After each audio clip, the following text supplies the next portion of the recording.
In your opinion, what are some of the qualities, qualification, and prerequisites that produce a great mixed martial arts coach?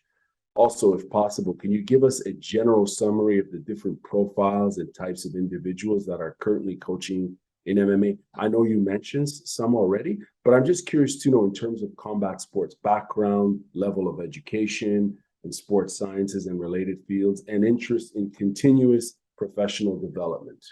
If you could give us that sort of perspective. Right. Yeah, that data is critical to know, and that's why we are after that data. I'm doing survey every year of coaches on a coaching front, and not only on the coaching front, but I have that picture and I monitor how that picture evolves. So as I said, more than 50% of our coaches has qualification in another combat sport, some core sport traditional, not only MMA. It could be MMA plus judo, MMA plus karate, MMA plus something else. So good sign, very good sign that they want to obviously offer something, either grow themselves, or they want sooner or later start working for mixed martial arts as well, or offer this kind of classes in their clubs. Excuse me. 67%, more than half of the coaches have sports-related education. That was, when I got that data, I was surprised. 67%. 35% has higher education, universities of physical education and sport, and 32 college of physical education and sport. Others just secondary education.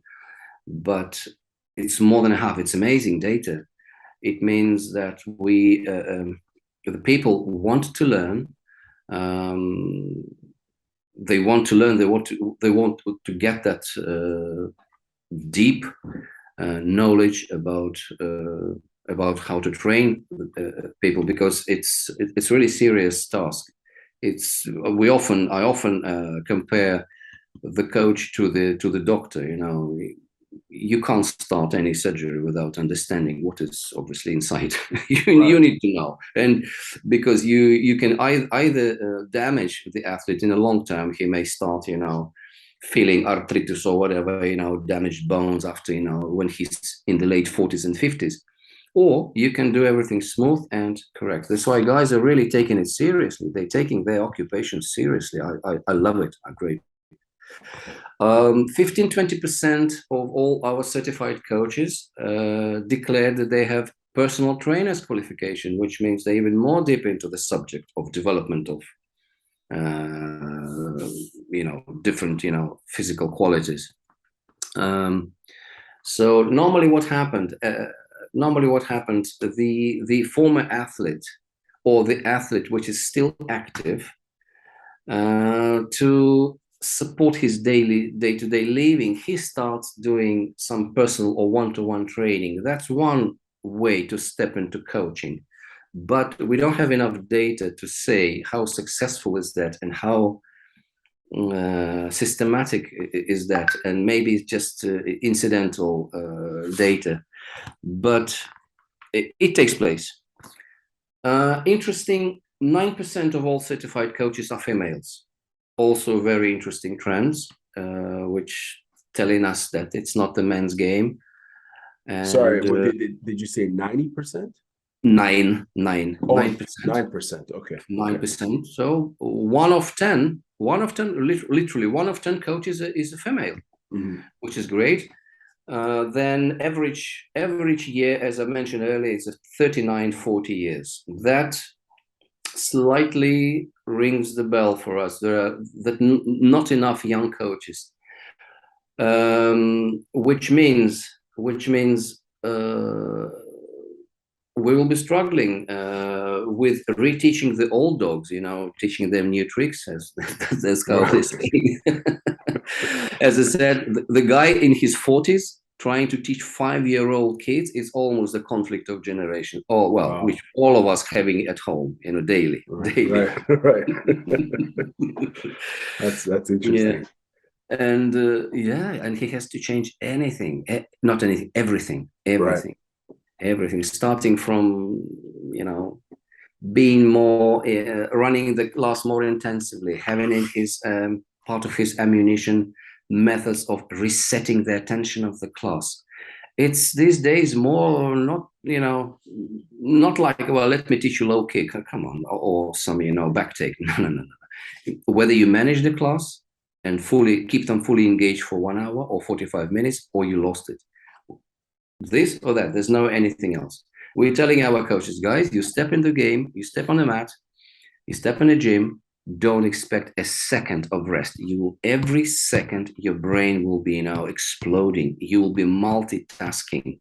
You need to do this, and this. Right. You need to monitor the class, because all of them different. And actually, multitasking is the biggest challenge, and that quality which probably was missing with the old dogs as us, or this generation. We were never taught, because we were expecting everybody to line up, dead silence in the class, and now, okay, 1, 2, 3, follow me, repeat the move. No, it's not the case any longer. Not the case any longer.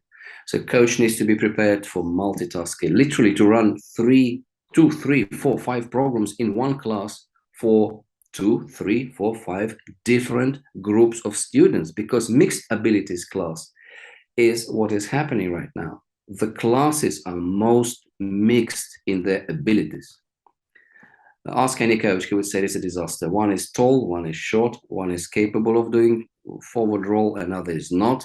And you need to run somehow the class. So imagine you have 15, 20 probably too much, 15 pairs of kids, which is 30, which is also a bit too much. Okay, 10 pairs of kids practicing. Each pair has different mistake.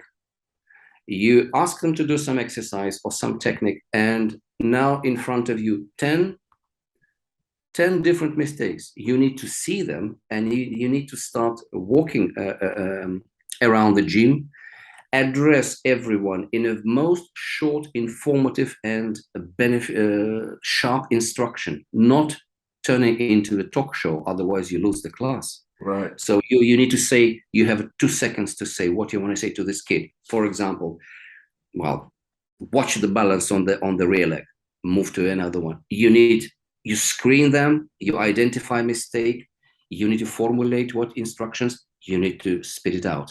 You move to the other. It's a multitasking. It's a burning. It's a burning from inside. This work, it really burns from inside. But that's how we need to, how the coaches work these days, at least with youth. Of course, there are some other complications and tasks when you start working on the high performance level, but majority of the coaches works on that level.